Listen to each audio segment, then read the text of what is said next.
Welcome to Liberebil. Welcome to a new video here on Liberebil, a new car video here on Liberebil. Ladies and gentlemen, we'll have a POV video on the 20 Rand tier. There are now two POV videos as of you seeing this video on YouTube. And also there is a new super thanks system at YouTube added. Thumbs up the video, subscribe, hit the notification bell, all those good things to allow myself and everyone else around me to continue doing what I'm doing. I'm sat behind the wheel of Audi's new RSQ3. Let's not beat around the bush. Let's go straight to dynamic mode. And typical 5-cylinder, you're gonna get a little boom. Wait for the bike to go past.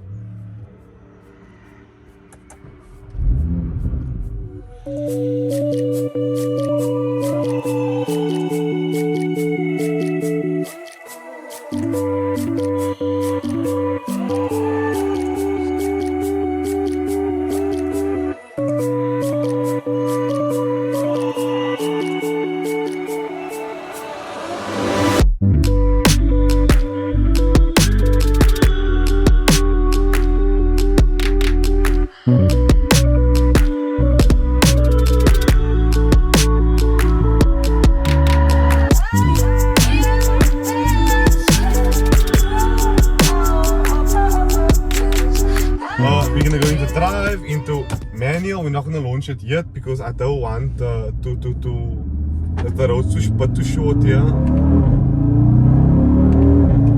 So what is Audi's RSQ3? It's a higher version of Audi's RS3, let's say it like that. But this is the, how do you say, the sportback or the sports coupe. So it's got a little, like a slanted rear window, which I do not like. However, yeah, typical 5-cylinder wobble out the back.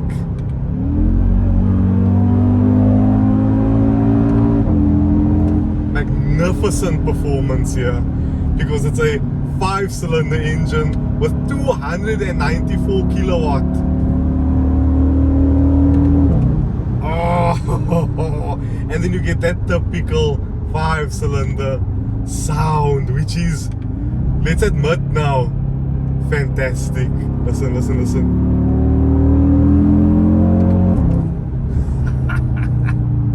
It is lovely. Now, I don't like this type of car. I don't like this very sports coupe version of a SUV.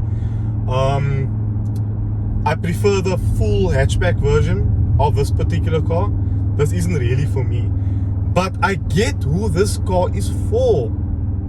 So if you are someone who wants a sporty car but you have a family and you want something that can get up high pavements, and you know, like you maybe live in town where there's a lot of roads that does that, you don't want to scrape the nose, then the RSQ3 is almost certainly the car for you because you've got that nice riding position which is nice and high up. The suspension is really well damped in the comfort and dynamic settings. If I go into the individual modes, the dual clutch transmission is really fast. However, due to WLTP regulations, the RSQ3 no longer snap, crackle and pop like before, and also the car is a lot quieter than before. But again, guys, I like the Q3 and I like the 5-cylinder engine. I just don't like this body style, so that's just me. So yeah, let's see the turning circle quickly over here. Turning circle for 4-wheel drive car is not bad, actually better than the Tiguan one.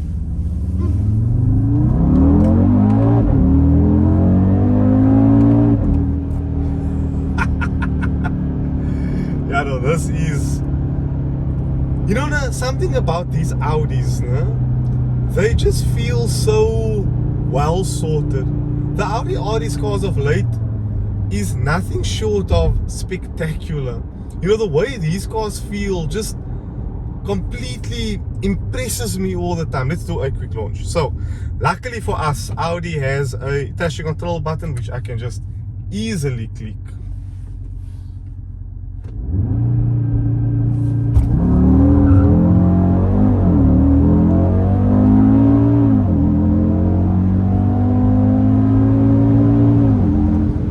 actually got it to break loose a bit there. It actually wheel spinned. Holy moly. Okay, so now into a cinematic, and then we back at driving again. A nice little gear down.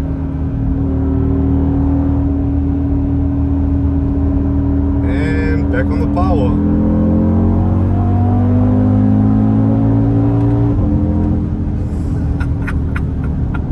This is spectacular.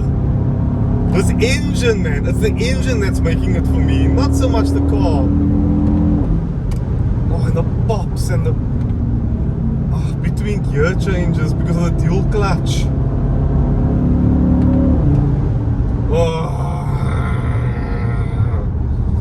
Onto the interior of the RSQ3. We'll do it in exterior afterwards again, like a Tiguan, because it's really cold outside. So my mask is, I don't know, if you don't hang your mask on the indicator stalk, I don't know, I always just do that. We have let's start with what's in front of me in the seating position. Seating position, lovely. Seat is really supportive. I love the red stitching and this red Alcantara on the side, looks really nice. The steering wheel is covered in an Alcantara finish, which I do not like. That doesn't wear nice. And I don't think this is necessary on an SUV style car like this. This could just be leather, because this is gonna look so awful in a few weeks time. You have adaptive cruise control, so you set the cruise control. Let's fire the car up quickly. You must fire it up with the exhaust in the loud mode.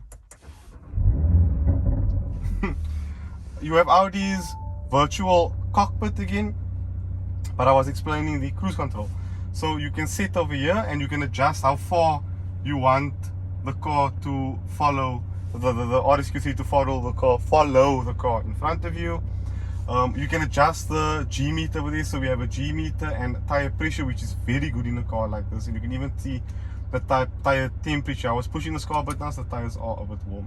You then have lap times, you have lap statistics, you have acceleration measurements, so you can see your 0 to 100, 0 to 200, your quarter mile and your eighth mile. It reduces play, so that takes it all this away, and you just have your ref counter and that over there. I always keep it on the onboard computer, so I can see this car's fuel consumption, which is 12.3 liters per 100 kilometers. I must say this car's fuel consumption is not very good. 5-cylinder Audis tend to be very thirsty, but I think a lot of us don't really mind because of the performance these engines put out. 294 kilowatt and over 400 Newton meters of torque. Center screen, we have Android Auto and Apple CarPlay. So if I plug in, and you see we have a Bang & Olufsen sound system, we can just play something quickly. Yeah, let's have a look quickly. Maybe it's something that it is a bit non-copyright. It's again, I don't mind. It's the only thing I have is not non-copyright on my phone. Oh, stop playing. Interesting. So I have to push here, like.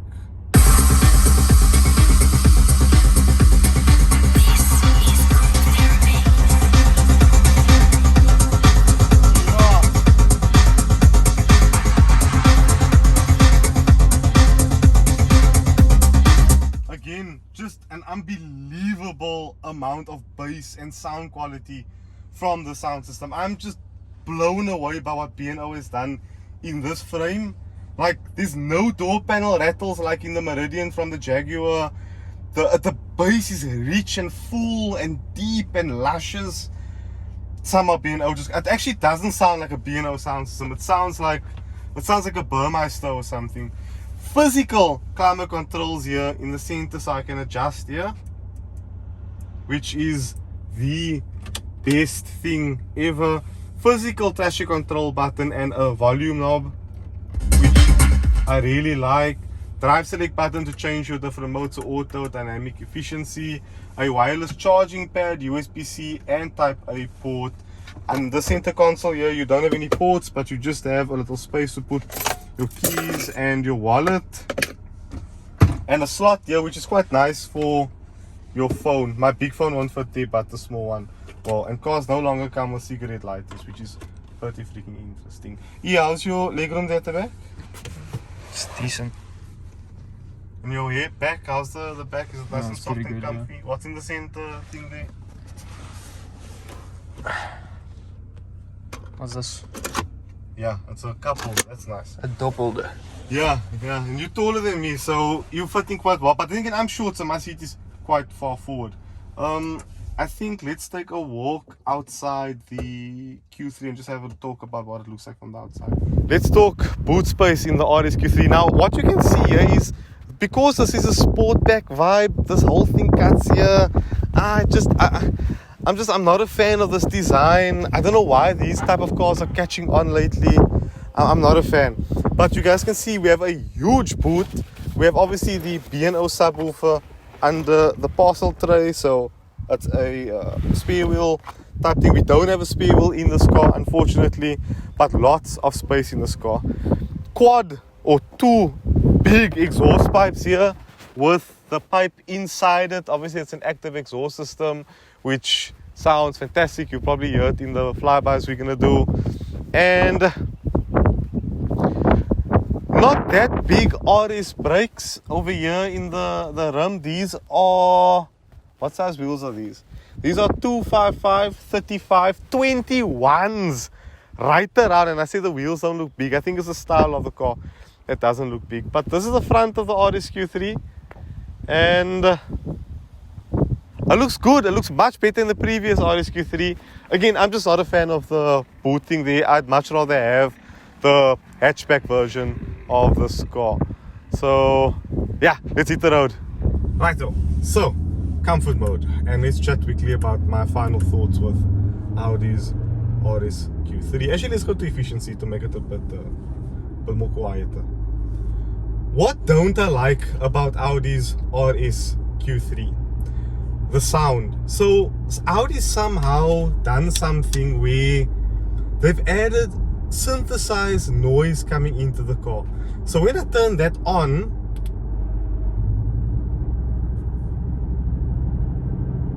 can you hear that chop? I'm gonna slow down for you, right? I'm gonna turn it first off quickly, back into efficiency. I want you to hear when I'm just moving around slowly. Right, I'm turning it on now. Can you hear?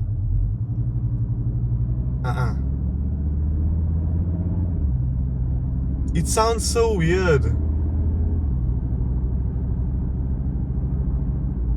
No, not a fan of that. I think that they didn't need to add that boop sound, because the exhaust sounds so fantastic on this thing. And the other thing I don't like, not much. The Bang & Olufsen sound system is incredible, one of the best in the business for Audi. The RSQ8 with the tweeters that lifted up, and this particular B&O is the best B&O sound systems and implementations I've ever heard in Audi. Bass is strong and it maintains bass to the highest of levels. Mid-range is a bit forward, it's a bit bright also. Not very metallic, which is a good thing. Like Harman Kardon sound systems can be very metallic. This isn't. Phenomenal sound system. And then these seats are uber supportive. I've probably spoken about that in the interior walk around, but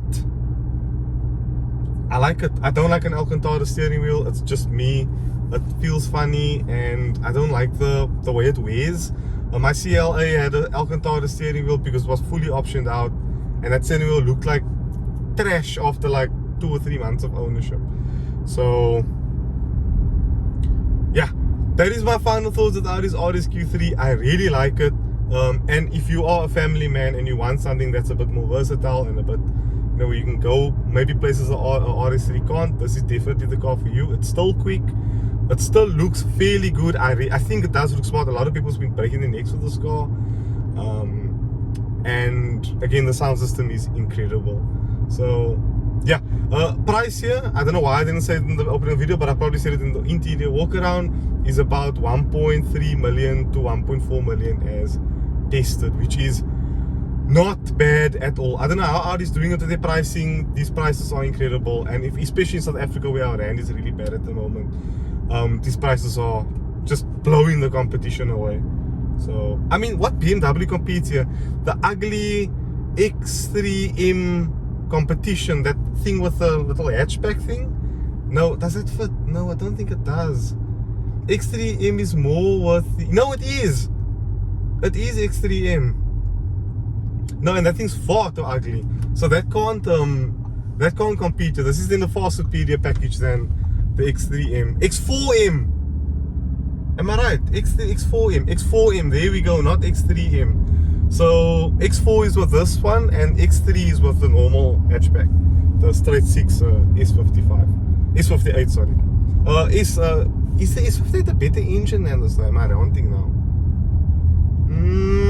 No, I prefer the 5-cylinder, and also the thing will run rings around the S58 with minor mods, and that's a given now. These 5-cylinder Audis are untouchable at the moment in the tuning industry.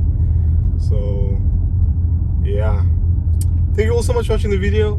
I'm trying to be a lot more relaxed, a lot more smiley lately. So yeah, beef review, Liberebil out.